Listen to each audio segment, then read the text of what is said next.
Desember selalu membangkitkan ingatan tentang seorang guru bangsa yang banyak menebarkan visinya tentang demokrasi dan keragaman. Beliau adalah Abdurrahman Wahid, atau yang akrab disapa Gus Dur, yang tutup usia pada 30 Desember 2009 silam.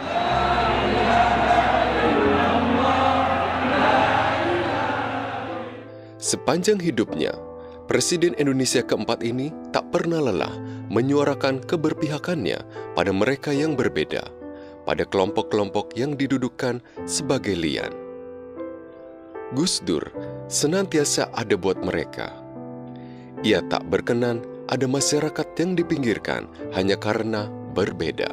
Ia merangkul segala kelompok atas nama kesetaraan. Di era kepemimpinannya, Indonesia membuka lagi ruang-ruang sosial bagi masyarakat yang selama bertahun-tahun terpinggirkan, seperti masyarakat Tionghoa. Imlek disertakan dalam daftar libur nasional dan perayaan-perayaan masyarakat Tionghoa kembali boleh diadakan. Mari membongkar lagi ingatan dan kenangan kita tentang Gus Dur, yang ajaran-ajarannya laksana suar bagi keragaman.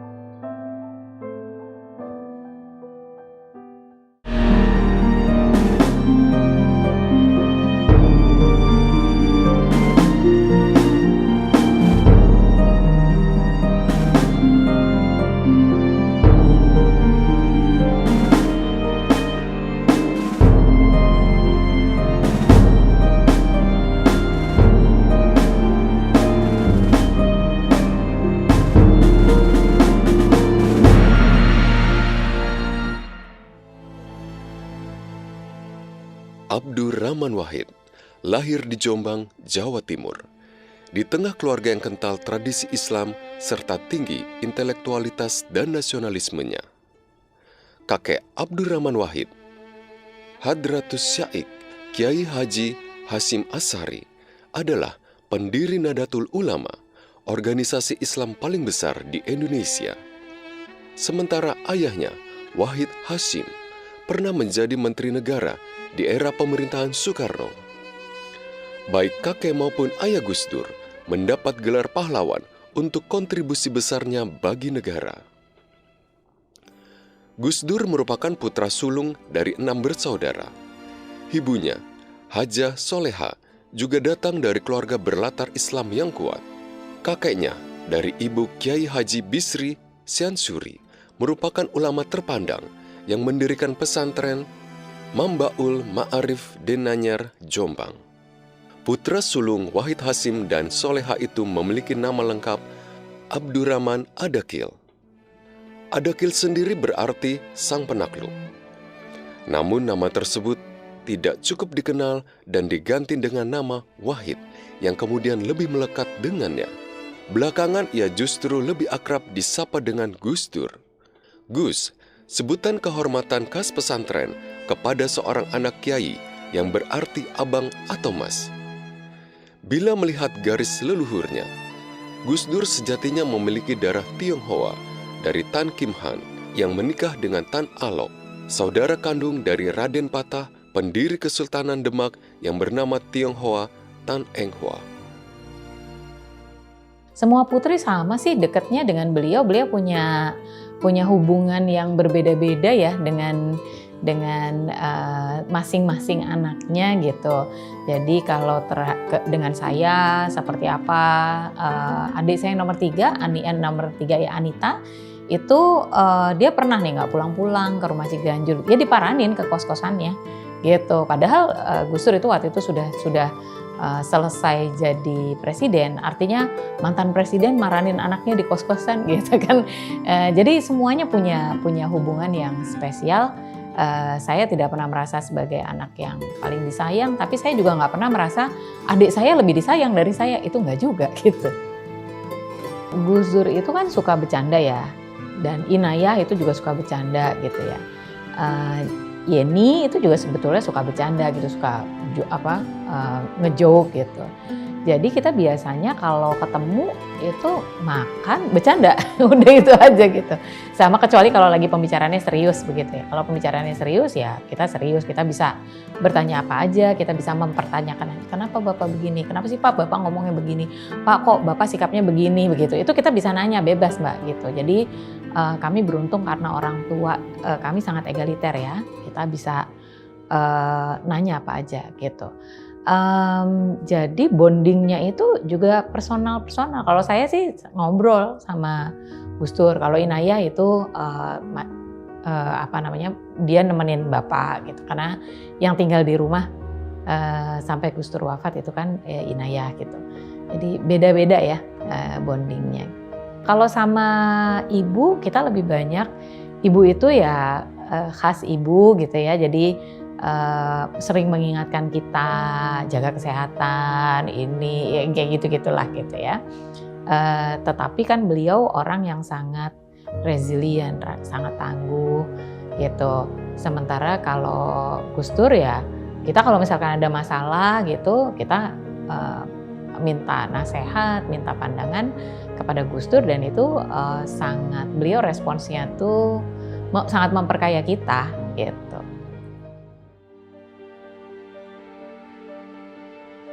Gus Dur buat saya secara personal ya sebagai seorang santri ya tentu saja panutan ya. Dia sebagai figur, beliau ini menjadi role model bagi anak santri, tidak hanya menguasai tradisi Islam tapi juga berani mendialogkannya dengan pemikiran-pemikiran baru. Secara umum saya kira mungkin satu-satunya santri ya, atau kiai yang berani di awal tradisi Islam Indonesia yang mendialogkan pemikiran Islam dan pemikiran yang lainnya gitu. Salah satunya Gus Dur, tentu saja ada Cak Nur ya. Jadi penting sekali peran Gus Dur bagi kehidupan pesantren, terutama para santri ya di bawah Gus Dur yang melihat kiai atau pesantren itu tidak harus menarik diri dari kehidupan sosial yang lebih besar. Justru sebagai santri atau orang-orang pesantren harus berani untuk menatap hidup ini ya, menatap persoalan sosial, berani mendialogkan pemikiran-pemikiran yang berangkat dari tradisi Islam atau tradisi Islam di Nusantara dengan pemikiran-pemikiran baru yang ada di luar tradisi Islam.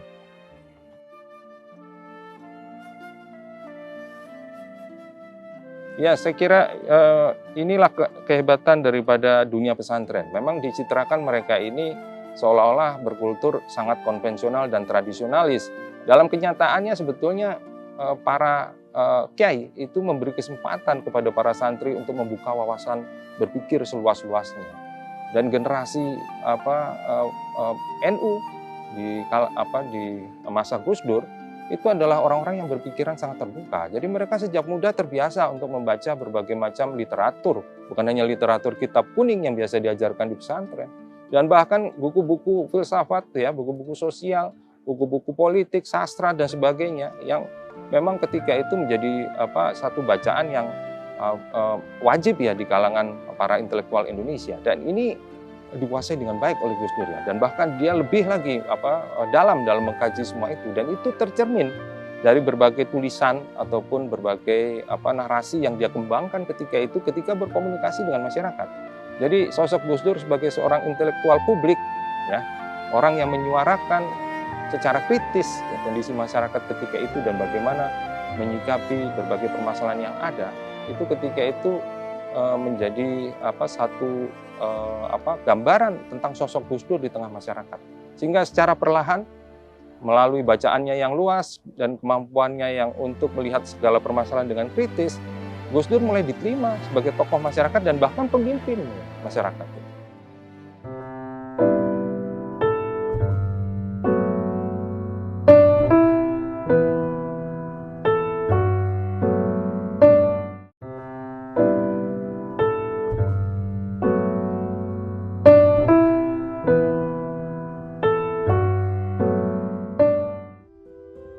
Tahun 1949, Gus Dur sempat belajar di SD Kris, kemudian pindah ke SD Matraman Perwari.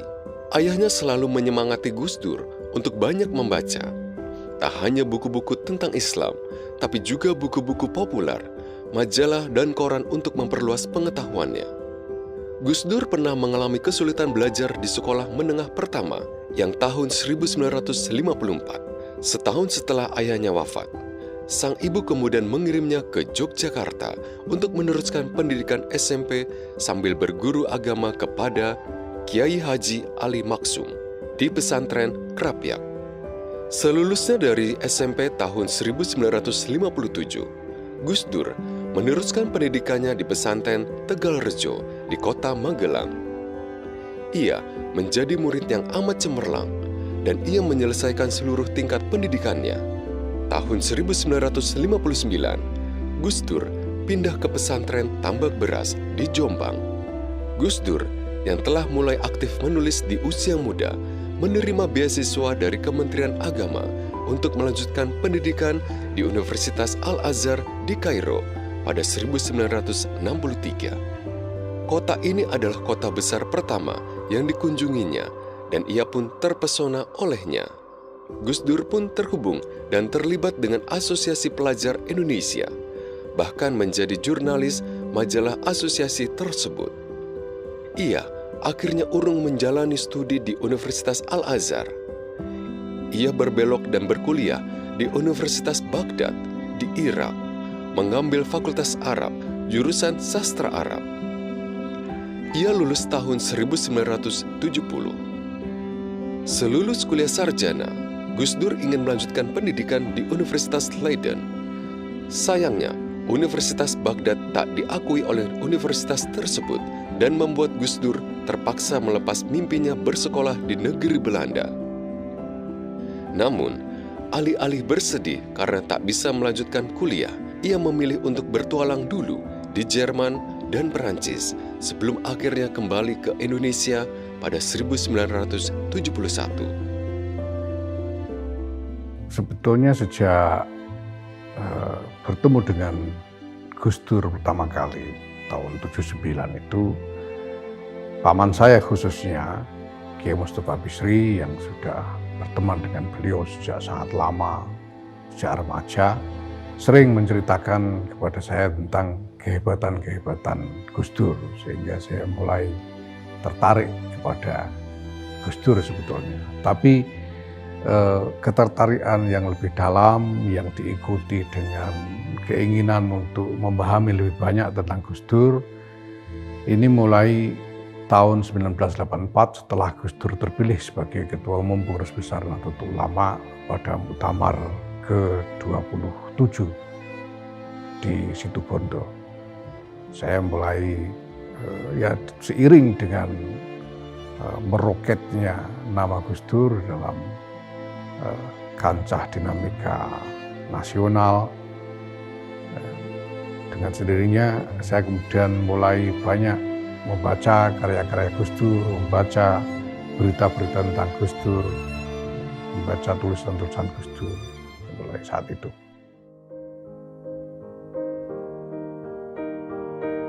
Ya, saya kira Gus Dur ini seorang yang berpikiran luas ya dan bebas.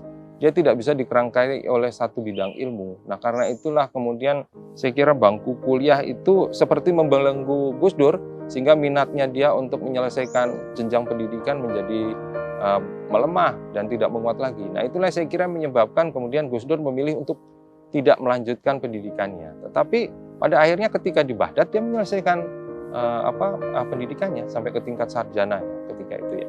Jadi gambaran bahwa selama ini bahwa Gus Dur tidak pernah menyelesaikan sekolah itu mungkin kurang tepat ya, karena memang pada akhirnya dia menyelesaikan pendidikannya di tingkat pendidikan tinggi.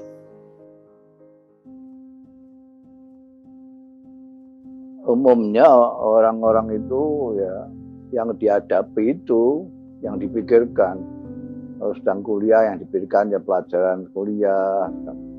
Kalau bicara tentang agama ya tentang fikih syariat gitu. Gus Dur itu sudah bicara tentang bangsa, tentang manusia. Orang kalau masih bicara tentang dirinya sendiri itu masih kecil. Bicara tentang keluarganya sendiri, masih kecil, meskipun rada gede timbangane bicara soal dirinya sendiri. Bicara tentang kelompoknya juga masih tetap kecil. Bicara tentang golongannya. Tapi kalau sudah bicara tentang bangsa, apalagi tentang manusia, itu sudah besar. Biasanya orang melewati itu semua, bicara tentang dirinya sendiri, bicara tentang keluarganya, tentang kelompoknya, golongannya, agamanya, bangsanya, baru bicara tentang manusia. Ya, kita lihat sampai sekarang misalnya orang, terutama di tradisi Islam Nusantara ya, itu orang sekarang promosikan Islam Nusantara. Memang banyak salah paham. Ya maklum kalau bukan levelnya intelektual pasti salah paham, dianggap bahwa ini sebuah mazhab baru dalam Islam. Padahal enggak. Itu corak keberagamaan yang khas di Indonesia yang enggak dimiliki oleh Islam-Islam yang lainnya. Tapi secara substantif sama-sama Islamnya.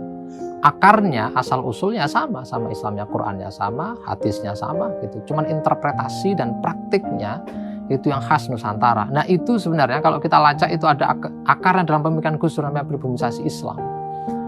Nah dari semua isu pemikiran Gus Dur ya, karena rentangnya sangat luas sekali, beliau ngomong soal demokrasi, ngomong soal mendialogkan Islam dengan humanisme, mendialogkan Islam bahkan dengan sosialisme. Beliau sempat nulis soal Islam dan Marxisme gitu.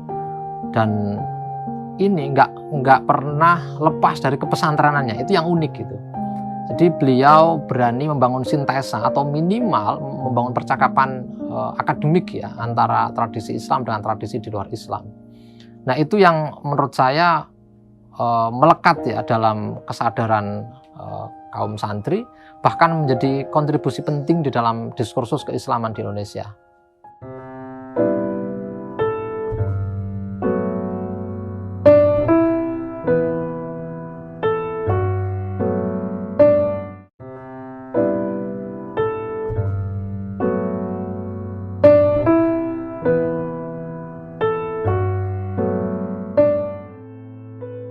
Sejak masih bersekolah di Jombang, Gus Dur telah bekerja menjadi guru dan kepala sekolah, juga memulai jejaknya di dunia jurnalistik dengan menjadi kolumnis di majalah Horizon dan Budaya Jaya.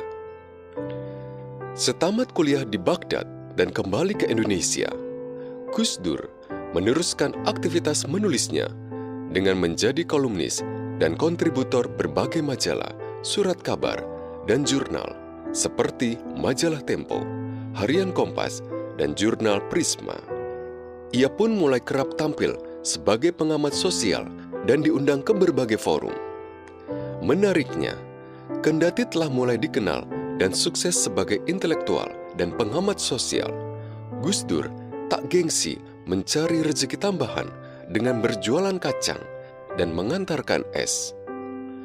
Pada tahun 1974, Gus Dur mendapat pekerjaan tambahan di Jombang sebagai guru di pesantren Tambak Beras dan kemudian juga menjadi guru kitab Al-Hikam. Ia menjabat sebagai sekretaris umum pesantren Tebu Ireng hingga tahun 1980. 3 tahun kemudian, yakni pada 1977, Gus Dur bergabung ke Universitas Hasyim Asy'ari sebagai dekan Fakultas Praktik dan Kepercayaan Islam, dan universitas ingin agar Gus Dur mengajar subjek tambahan seperti syariat Islam dan misiologi. Namun, kelebihannya menyebabkan beberapa ketidaksenangan dari berbagai kalangan universitas. Kadang-kadang saling memberitahukan, kadang-kadang tidak, kadang-kadang malah malah kita mengadakan semacam diskusi dalam surat menyurat itu.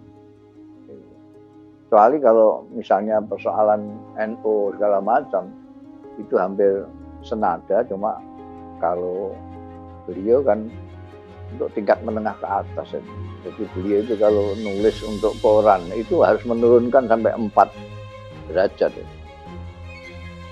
Jadi kalau dia nulis di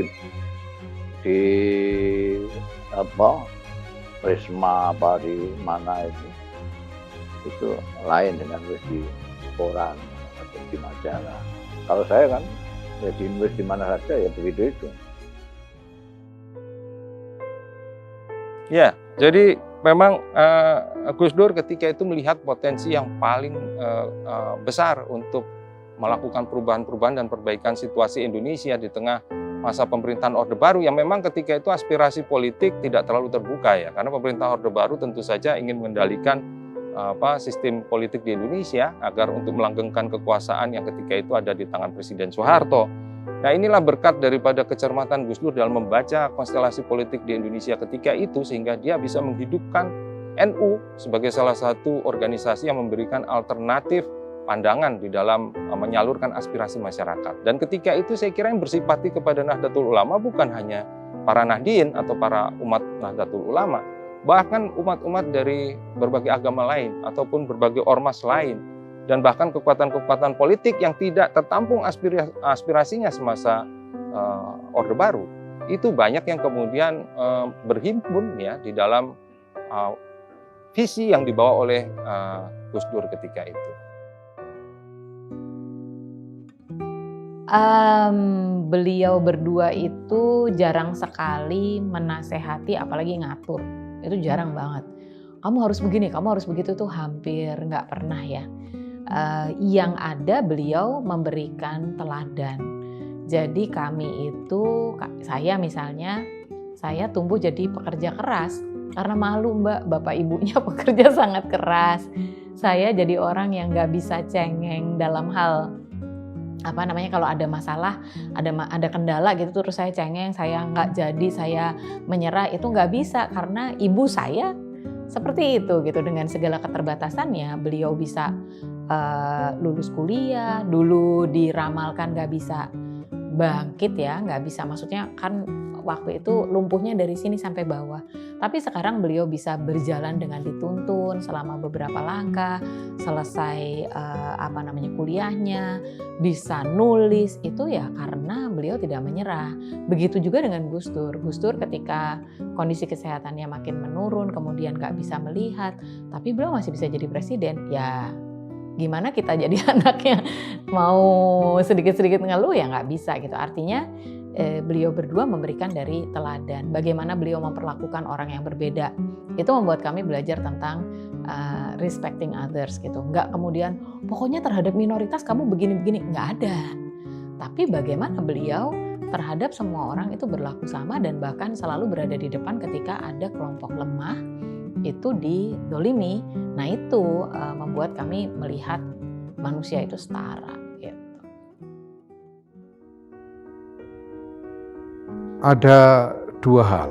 Pertama, bagaimana Gus Dur memimpin transformasi Nahdlatul Ulama ini dari organisasi yang sebelumnya cenderung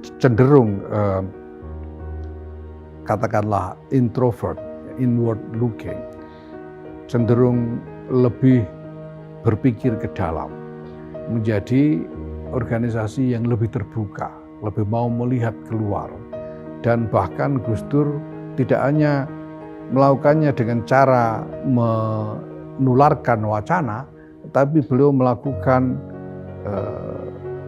engagement, melakukan persinggungan dengan berbagai pihak yang luas sekali, sehingga seluruh slogan NU ini kemudian ikut terbawa di dalam arus transformasi yang diciptakan Gus Dur untuk membawa NU ke arah yang lebih terbuka, lebih kosmopolit, dan lebih berorientasi ke masa depan. Yang kedua, apa yang dilakukan Gus Dur dengan transformasi politik di Indonesia. Gus Dur tentu saja bersama-sama dengan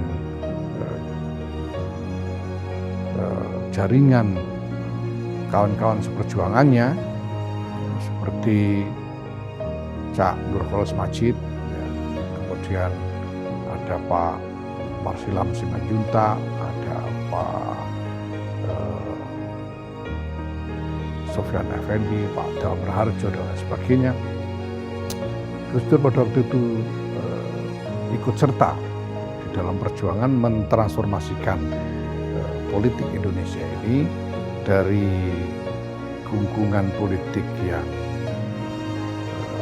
represif, yang otoritarian menuju kepada sistem politik yang lebih terbuka, yang lebih demokratis, sampai berujung pada reformasi pada tahun 1998 ini. Bersama-sama tentu saja para tokoh-tokoh politik yang lainnya. Tapi semua orang bisa menandai bahwa peran Gus Dur dalam konteks ini luar biasa besar, sangat menentukan.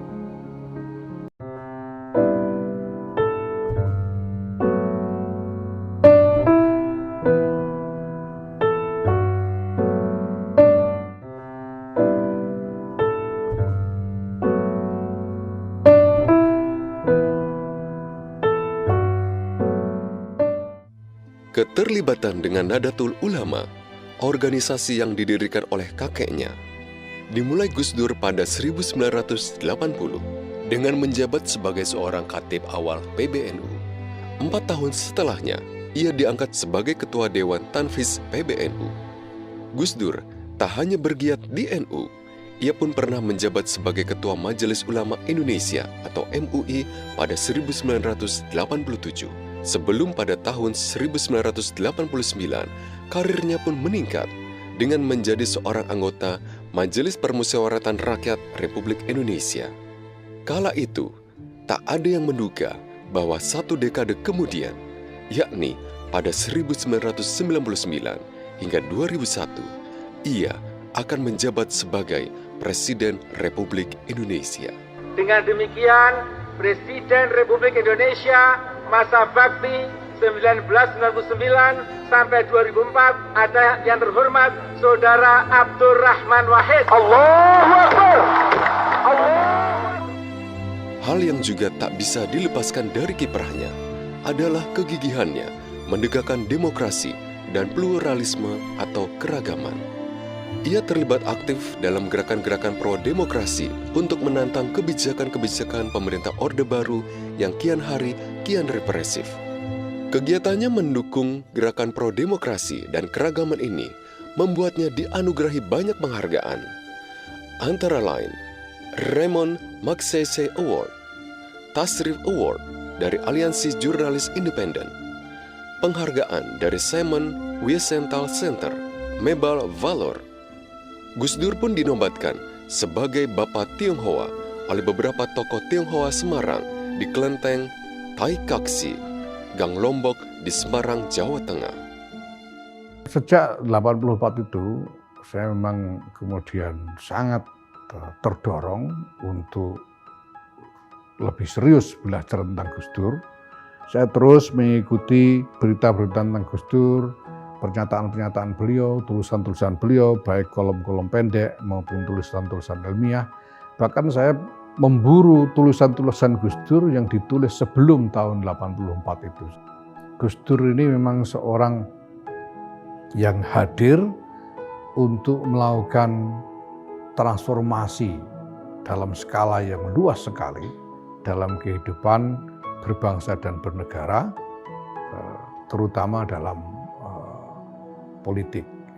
Kita tahu bahwa Gus Dur juga salah seorang aktor utama reformasi pada tahun 1998 itu, dan sampai wafat, sekarang Gus Dur sudah wafat, wawasan-wawasan beliau masih terus mengilhami para aktivis, mengilhami para aktor politik sampai sekarang. Setelah reformasi saya kira ya, Gus Dur punya peran yang sangat penting. Dia menjadi jembatan politik yang sangat berarti bagi kehidupan politik di Indonesia. Karena setelah reformasi kita dihadapkan dengan konflik etnis dan agama berbasis isu-isu primordial, dan Gus Dur berhasil merajut kembali tulang belulang rakyat Indonesia sebagai satu bangsa itu. Satu senasib sepenanggungan, satu bagian dari bangsa nation bernama Indonesia. Nah itu saya pikir Gus Dur punya peran penting di situ. Dia aktif di dalam politik, itu sampai dia bilang, sudah, sampean tekuni saja budaya, saya tak nekuni politik, kita jalan sendiri saja. Karena kita selalu nggak cocok kalau sudah bicara soal politik. Jadi Gus Dur itu kebalikan saya. Saya sudah masuk politik praktis sebelum saya itu menjauhi politik praktis. Sementara Gus Dur sebelumnya belum politik praktis, belakangan ketika ada PKB, beliau baru menjadi orang politisi praktis. Menurut saya karena PKB itu baru, saya mengusulkan supaya semua tokoh NU, terutama yang terlibat di dalam proses pembentukan PKB, masukkan semua. Jadi ketua semua juga boleh, jadi apalah, pokoknya masuk dari pengurus. Justru lain, enggak, nanti itu kalau tidak sepikiran dengan kita, sejalan dengan kita, nanti ngira-ngira nih. Akhirnya ya karena beliau yang berkuasa ya, itu yang dijalankan. Gus Dur di dalam ini banyak mendengarkan dalam berpolitik kan mesti selalu ada inner group itu, orang-orang bitonah bahasa saya itu. Di dalam situ yang kadang-kadang mempengaruhi cara berpikir beliau yang dulunya itu sangat terbuka, sangat demokratis, justru menjadi menyempit. Nah, pada muktamar pertama di Surabaya, dia minta saya supaya jadi ketua. Dia kan mau jadi Dewan Suro. Ini sekarang muktamar yang pertama gitu. Kita tata melalui muktamar. Rencana saya jadi Dewan Suro, sampai ketua Tanfiziahnya.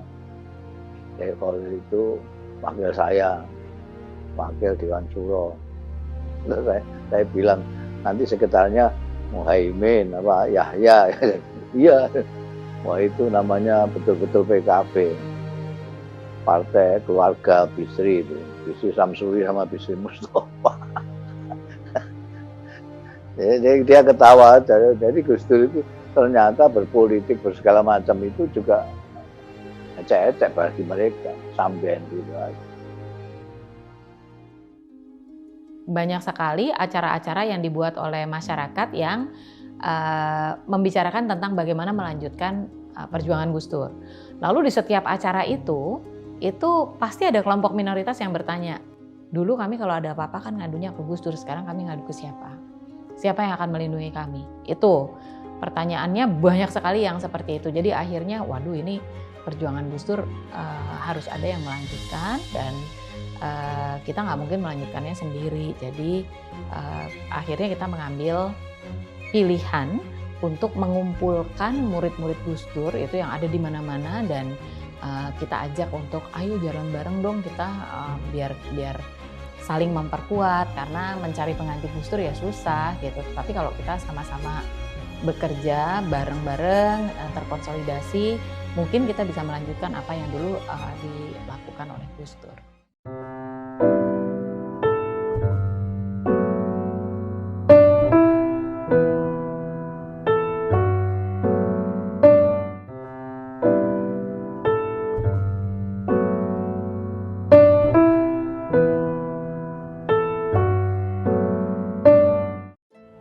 Kontroversi barangkali tepat dianalogikan sebagai nama tengah Gus Dur.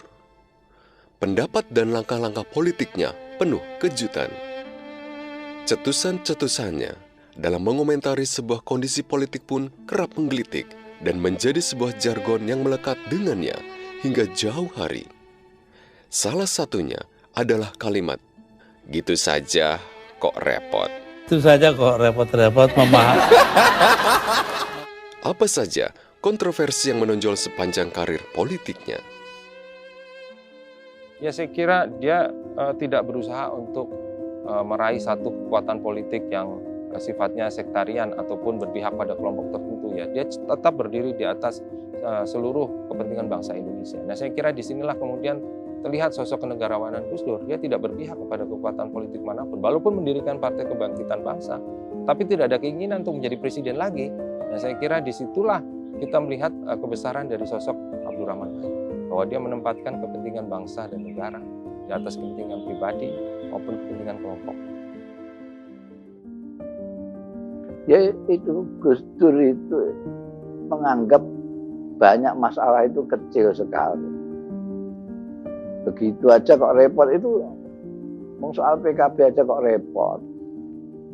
Soal beragama repot. Ada yang lebih besar.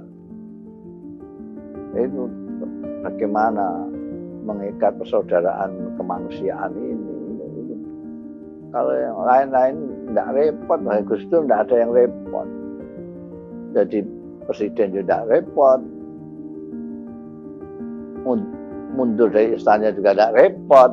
Semuanya serba nggak repot. Artinya apa? Semuanya dianggap itu kan cek sepele bagi Gus Dur.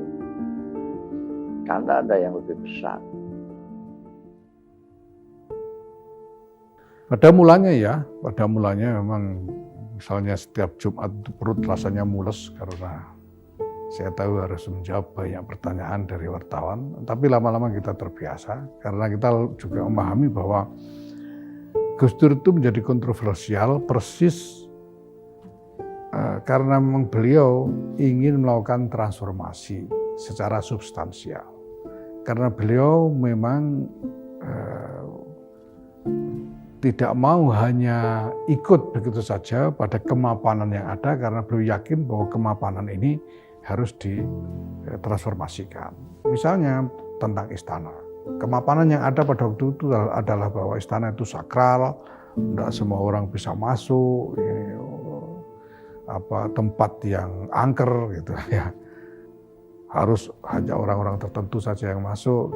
Tapi pada waktu Gus Dur presiden, Gus Dur kemudian mengundang berbagai macam orang untuk datang sebagai tamu di istana, sehingga kesakralan istana itu sendiri lalu luntur.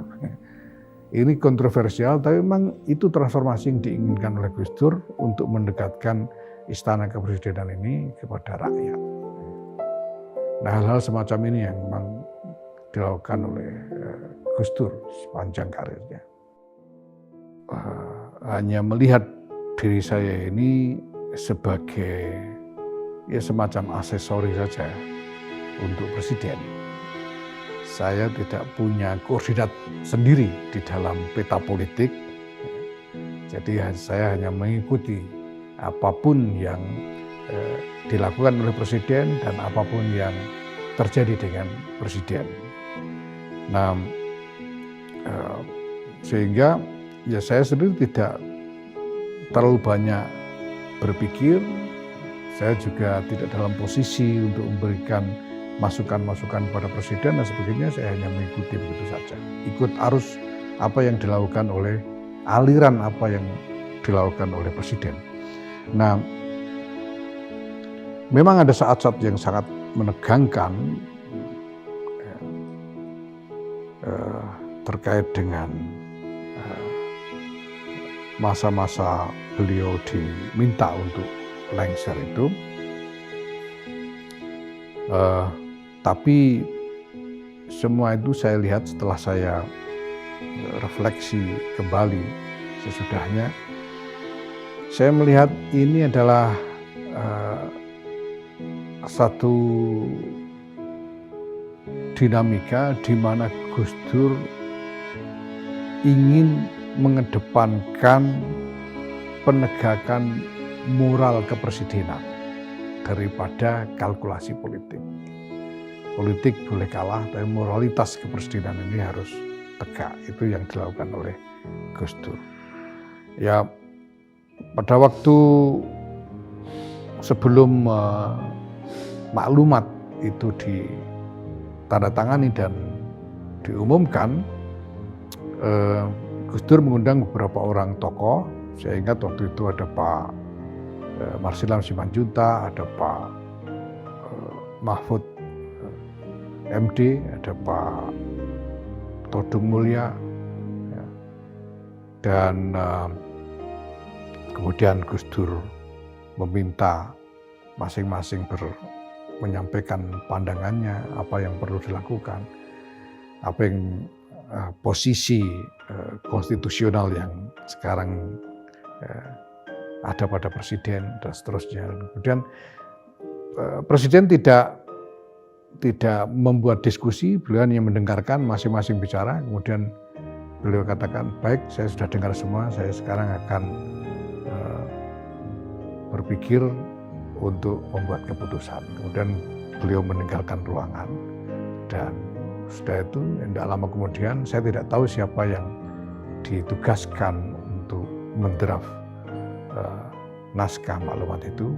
Belakangan saya hanya tahu bahwa naskah itu sudah jadi, ditandatangani oleh Presiden, kemudian saya ditugaskan untuk membaca.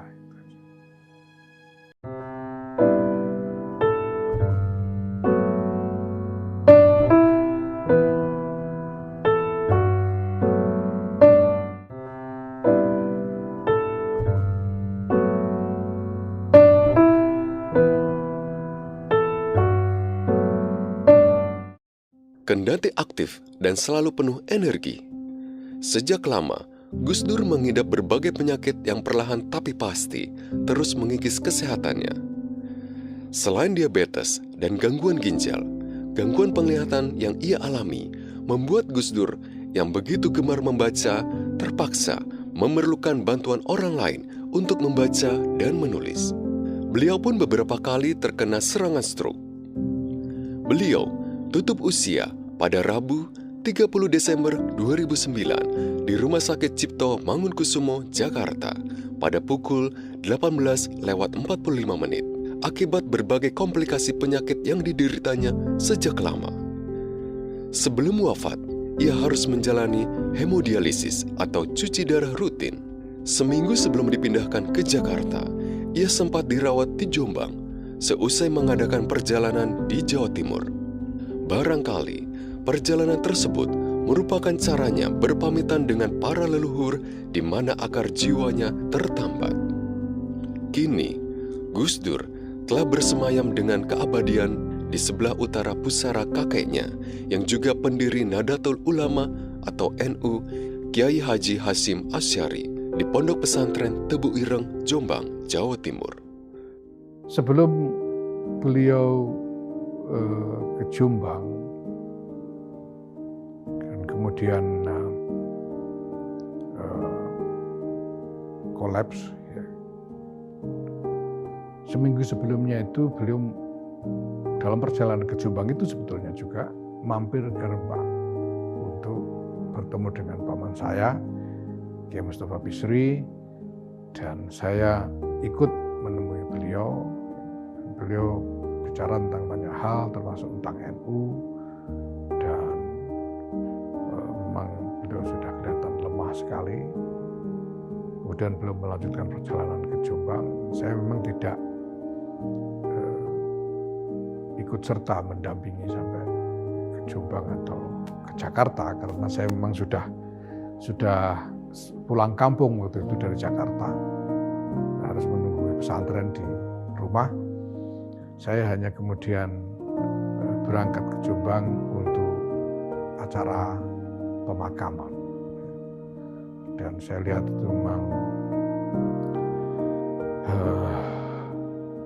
suasana yang kolosal sekali. Saya kira jutaan orang hadir dalam acara pemakaman itu, dan itu tidak lebih tidak kurang menunjukkan bagaimana kecintaan orang banyak kepada Gus Dur. Yang pertama, dia menyintai orang lain. Semua orang itu dia menyintai. Makanya tidak heran kalau dia dicintai orang banyak, karena dia memang menyintai orang. Dia menyintai orang. Gus Dur itu semua yang di dunia ini dianggap tidak usah repot, kecil. Kemudian kesetiakawanan. Gus Dur itu punya kesetiakawanan. Kalau Anda berkawan dengan Gus Dur itu sampai kayak apapun, Anda akan tetap dianggap kawan, termasuk keluarga sampean, semua kenalan sampean. Makanya Kiai Husain Cirebon itu menganggap Gus Dur itu zahid, orang yang zuhud.